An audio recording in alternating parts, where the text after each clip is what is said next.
O Destaques TST está de volta e você acompanha o que foi notícia nos julgamentos das turmas do Tribunal Superior do Trabalho. Bem, no Paraná, uma empregada perdeu a estabilidade depois que um acordo coletivo alterou o contrato de trabalho. Para o TST, a decisão entre o sindicato das empresas e dos empregados pode sim alterar o benefício.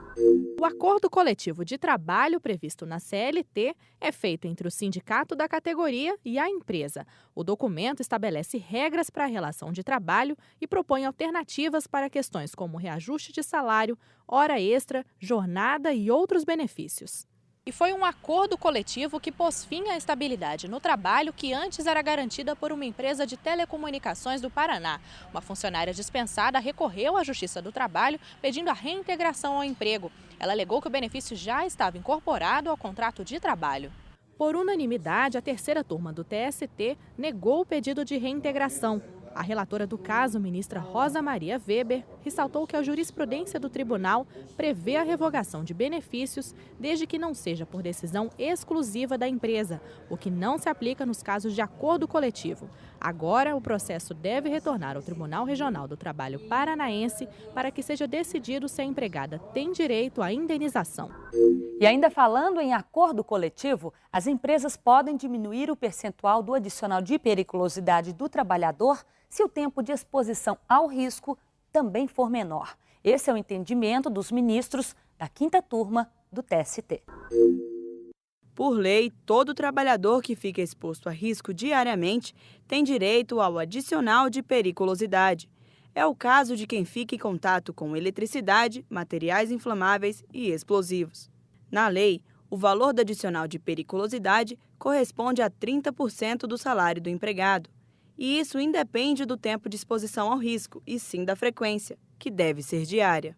No Paraná, a Brasil Telecom e a Telecomunicação e Engenharia vão ter de pagar as diferenças do adicional de periculosidade a um instalador de linhas telefônicas.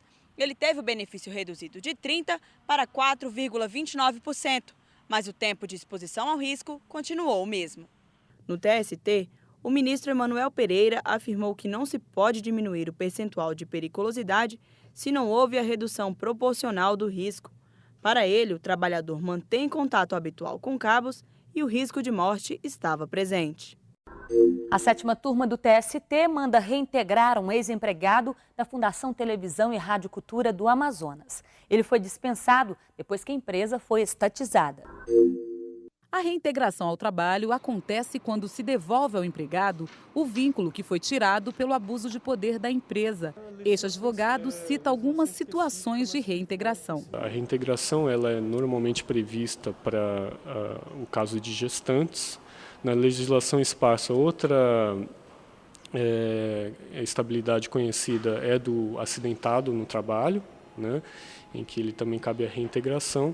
E existem outras legislações específicas que admitem uma estabilidade para o empregado. No TST, os ministros julgaram uma ação de um trabalhador da Fundação Televisão e Rádio Cultura do Amazonas. Ele era seletista, ou seja, trabalhava com carteira assinada, mas foi dispensado depois que uma lei transformou a fundação em estatal. Por isso, procurou a justiça pedindo para ser reintegrado. A defesa do trabalhador argumentou que outra lei estadual teria efetivado todos os empregados que prestaram serviço há mais de 5 anos, o que era a situação dele. Os ministros da sétima turma se convenceram e o relator, Pedro Manos, foi pela devolução do emprego ao trabalhador. Qualquer mudança na estrutura jurídica da empresa não poderá importar em prejuízo ao contrato de trabalho do empregado. Uma empregada chamada de gorda pelo chefe vai receber indenização de R$10 mil. A oitava turma do TST concluiu que a trabalhadora era discriminada e ainda sofreu assédio moral. Discriminação no emprego, um mal silencioso que pode prejudicar não só a carreira, como também a vida pessoal de quem passa por esse tipo de problema. Relatório da Organização Internacional do Trabalho mostra que a discriminação pode acontecer de várias formas. por raça, sexo, origem social, posição política, doença, deficiência e ainda por tipos mais recentes, como estilo de vida e genética. Os estados, assim como as organizações de trabalhadores e trabalhadoras e as próprias empresas e organizações de empregadores e empregadoras, tomem medidas para que esse tipo de discriminação não ocorra. Todas as pessoas que estão inseridas no mercado de trabalho devem ter as mesmas oportunidades e o mesmo tratamento. Está na Constituição Federal que todos são iguais perante a lei, sem distinção de qualquer natureza, garantindo-se a inviolabilidade do direito à vida, à igualdade, à segurança e à propriedade. Uma situação de ofensa determinada por sexo, raça, cor ou qualquer outro tipo de discriminação é vedada. Discriminação, seja ela como for, gera indenização por danos morais na Justiça do Trabalho. E foi isso que aconteceu com a empregada de uma fábrica de Campinas, que constantemente era chamada pelo chefe de gorda. A humilhação chegou a tal ponto dela ser demitida por justa causa, sob a alegação de indisciplina e insubordinação. E com um agravante, a funcionária ainda estava grávida. No TST, por unanimidade, a 8ª turma entendeu que a empregada foi vítima de assédio moral. Para a relatora do caso, ministra Dora Maria da Costa, a empresa não conseguiu justificar a demissão por justa causa, que foi anulada. Agora, além das verbas trabalhistas, a empregada vai receber uma indenização por danos morais no valor de R$10 mil. Se o empregador não pagar as férias do trabalhador antes do período, ele pode ser obrigado a arcar com o valor em dobro.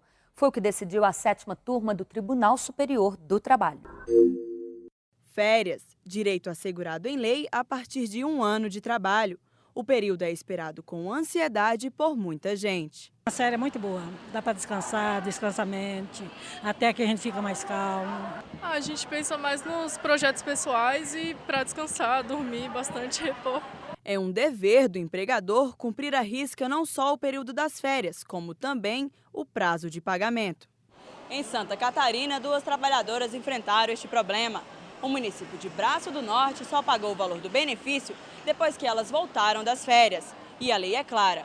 O salário deve ser repassado 2 dias antes de começar o descanso e ainda com acréscimo de 1/3 do valor do salário. Caso ele não conceda nesse período concessivo, que seriam os 12 meses posteriores, essas férias deverão ser pagas em dobro. No TST, o relator do caso na 7ª turma, ministro Pedro Paulo Manos, determinou o pagamento em dobro do valor, incluindo o terço constitucional, já que o empregador não respeitou os prazos determinados pela Lei do Trabalho.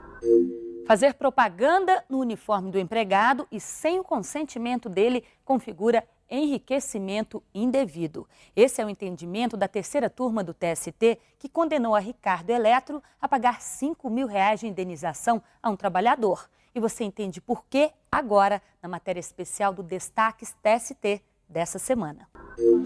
Uns são mais discretos, outros nem tanto. É propaganda por toda parte. Mas você sabia que a promoção de marcas através do uniforme precisa da autorização do funcionário? Não sabia. Não sabia, não. Não sabia. Não estou sabendo disso. É bom saber. O uso indiscriminado de logotipos pode gerar indenização. E foi isso que o empregado da rede Ricardo Eletro, em Minas Gerais, pediu na Justiça do Trabalho. Ele alegou violação do direito de imagem por ter de usar uma camisa com várias marcas dos produtos vendidos pela loja. Segundo o artigo 20 do Código Civil, a divulgação de escritos, transmissão da palavra ou publicação, exposição ou utilização da imagem de uma pessoa poderão ser proibidas a seu requerimento e sem prejuízo da indenização que couber, se lhe atingirem a honra, a boa fama ou a respeitabilidade, ou se destinarem a fins comerciais. Para este advogado, o uso do uniforme é uma decisão da empresa, mas não pode gerar constrangimento ao trabalhador. A legislação trabalhista é bem clara. Desde que seja fornecido pelo empregador, o empregado tem sim que utilizar. Evidente que um uniforme que não venha a denegrir a imagem dele, a prejudicar qualquer coisa dessa natureza. No TST, a 3ª turma decidiu favoravelmente a reclamação do empregado da Ricardo Eletro. Para o relator do caso, o ministro Alberto Bresciani, o uso de uniforme sem a concordância do empregado revela abuso do poder do empregador e justifica o pagamento de indenização no valor de R$5 mil. Você acompanhou hoje os julgamentos das sessões de dissídios individuais e o que foi notícia nas turmas do TST. Continue sintonizado na Justiça do Trabalho. São muitos os caminhos. Anote aí, pela internet em tempo real, tst.jus.br, pelo Twitter e também pelos vídeos no youtube.com/TST. Obrigada pela sua companhia e a gente se encontra na semana que vem. Então, até lá!